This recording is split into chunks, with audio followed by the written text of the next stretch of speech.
Paz do Senhor para todos. Amém. Glória a Deus. Quero aqui desde já, primeiramente, agradecer a Deus pela rica oportunidade, pela sua misericórdia, por estar aqui nessa noite. Na verdade, o privilegiado foi eu, né, pastor Jair? Agradecer ao pastor Jair pelo convite, pastor Jair e pastor José, pastor Zuíca, os demais obreiros e obreiras da casa do Senhor, né? Estou ali na Igreja Batista Renascer em Cristo, como foi falado aqui agora. Sou pastor lá também do pastor Marcos, tá? Minha esposa missionária, meus 2 meninos, meus 2 filhos, bênção de Deus. E quero também deixar um abraço aqui do pastor Marcos, toda a Igreja Batista Renascer em Cristo, tanto aqui como lá de Uberaba, em nome de Jesus. Amém? Você que trouxe a sua Bíblia, abra lá em Atos capítulo 12. Amém? Eu creio que Deus tem uma palavra hoje para nós. Amém? Atos capítulo 12. Assim dá, não. Tá muito.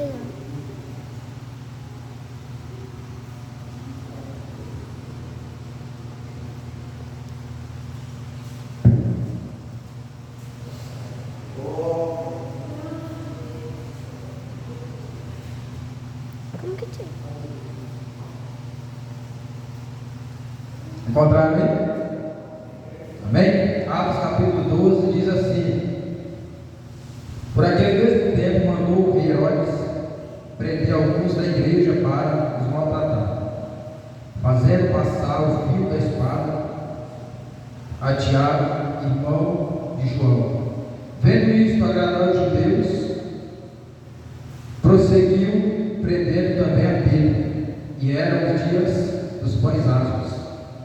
Tendo feito prender, lançou o cárcere, entregando a 4 escoltas de soldados, 16 soldados.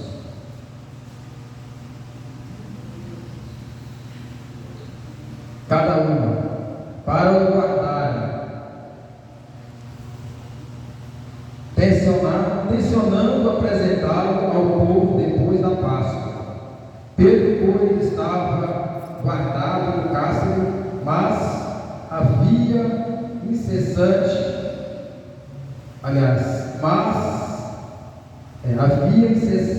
a Deus por parte, incessante oração a Deus por parte da igreja a favor dele. Quando Herodes estava para apresentá-lo naquela mesma noite, Pedro dormia entre 2 soldados. Acorrentado com 2 cadeias e sentinelas, a porta guardava o cárcere. Eis que, porém, sobreveio o anjo do Senhor, e uma luz iluminou a prisão, e tocando ele o lado de Pedro, o despertou, dizendo: levanta-te depressa. Então as cadeias caíram-lhe nas mãos, e disse-lhe o anjo: cinge-te e calça as sandálias. E ele assim fez. Disse-lhe mais: põe a capa e segue. Então saindo, seguia, não sabendo que era real o que se fazia por meio do anjo. Parecia-lhe antes uma visão. Depois de terem passado a primeira e a segunda sentinela, chegaram ao portão de ferro que dava para a cidade, a qual lhe abriu automaticamente, e saindo, enveredaram por uma rua, e logo adiante o anjo se apartou dele. Então Pedro caiu em si e disse: agora sei verdadeiramente que o Senhor enviou o seu anjo e me livrou da mão de Herodes e de toda a sua expectativa do povo judaico.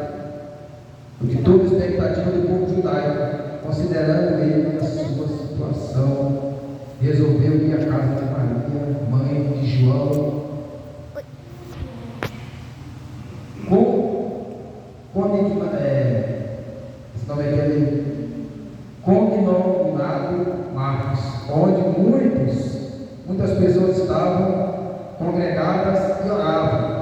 Quando ele bateu ao postigo do portão, veio uma criada chamada Rode ver quem era, reconhecendo a voz de Pedro, tão alegre ficou que nem o fez entrar, mas voltou correndo para anunciar que Pedro estava junto do portão. E eles disseram: estás louca. Ela, porém, persistia em afirmar que, entretanto, Pedro continuava a bater. Então eles lhe abriram e viram-no e ficaram atônitos. Só até aqui, Deus. Amém? Louvado seja Deus. Pai, em nome de Jesus Cristo, me usa, Senhor, como canal de bênção neste lugar, Pai. Me usa, Pai, com sabedoria, unção, ousadia, em nome de Jesus, Pai. Prepara, meu Deus, nossos corações para receber a Tua palavra, Senhor, de bom grado, em nome de Jesus Cristo, Deus. É o que eu te peço nessa noite. Amém, graças a Deus. Amém?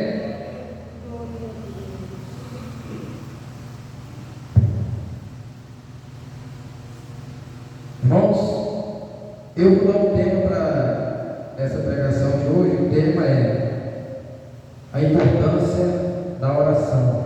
Amém? Ou a importância de uma vida de oração. Que nós vemos a história de Pedro, narrada pelo médico Lucas, que é o autor do livro de Atos dos Apóstolos. Lucas escreveu também o Evangelho que leva o seu nome, que é o Evangelho segundo Lucas, tá? As divisões ali, as quatro partes da divisão do Evangelho, ele escreveu uma parte que leva o seu nome. E também ele escreve o livro chamado Atos dos Apóstolos, conhecido também como Atos do Espírito Santo, por volta do ano 63 depois de Cristo. E aqui narra a história da igreja, a arrancada, vamos dizer assim, onde a igreja começa realmente a entrar em ação depois da ascensão de Jesus. Ali no capítulo 1, como nós vemos lá também, quando Jesus ele vai subir aos céus, ele faz uma promessa no capítulo 1, que é a promessa do Espírito Santo. Lá no capítulo 1 de Atos, versículo 8, ele diz que é para eles não se ausentarem de Jerusalém, que era para eles ficarem em Jerusalém, porque do alto eles iam receber poder, eles iam ser cheios do Espírito Santo, e ali em Jerusalém eles iam testemunhar, e depois de lá eles iam para a Judéia, para Samaria e confins da terra. E no capítulo 2 nós vemos essa promessa se cumprir, que é a descida do Espírito Santo. Ali nós vemos que o Espírito Santo desce, e ali eles começam a falar em outras línguas, e cerca de 3.000 pessoas são salvas ali, são batizadas, depois do discurso de Pedro, dos apóstolos. E no capítulo 3 nós vemos também ali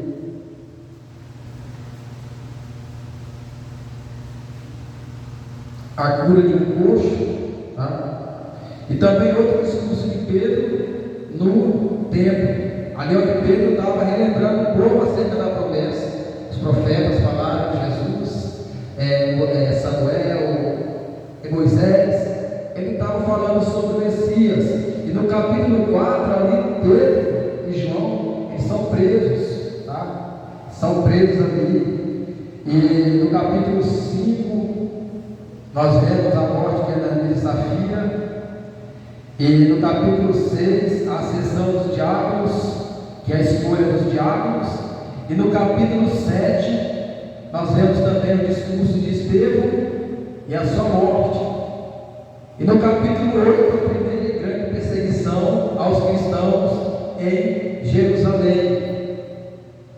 E o Evangelho também chega em Samaria pela primeira vez, dando continuidade àquilo que Jesus havia começado lá atrás. Quem lembra daquela passagem, quando eles vão para Samaria para evangelizar? Lá em João capítulo 4, fala sobre a mulher samaritana. E quando eles estão lá, Jesus chega lá para evangelizar, para se apresentar, e os samaritanos não dão muita atenção, e eles pedem para Jesus para orar, para que o Senhor descesse fogo dos céus. Quem lembra dessa passagem? E Filipe é enviado justamente para Samaria, onde antes os apóstolos queriam que Deus derramasse fogo do céu para aniquilar aquele povo. Jesus vai lá, leva o Filipe para quê? Para apresentar o Evangelho, apresentar Jesus. E ali muitas almas são salvas, muitos poços são curados, muitas pessoas que outrora viviam oprimidas por demônios são libertas pelo poder de Deus na vida de Filipe.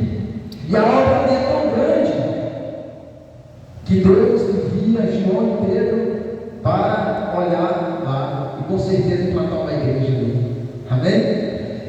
E no capítulo 9 nós vemos a conversão daquele que foi um dos maiores perseguidores ali em Jerusalém, o que estava na liderança da perseguição depois da morte de Estevão, que é Paulo, conhecido como Saulo. E no capítulo 9, aliás, no capítulo 10, nós vemos a conversão do primeiro gentil, conhecido como Cornélio, tá? E no capítulo 11, os cristãos, ou melhor dizendo, os crentes são chamados pela primeira vez de cristãos. E no capítulo 12, nós vemos aqui a narrativa da prisão de Pedro e a prisão do apóstolo Tiago, irmão de João. Tiago já estava morto. Herodes mandou matar Tiago por volta do ano 43 depois de Cristo. E o que acontece? Ele vê que os judeus se alegraram com aquela atitude, gostaram,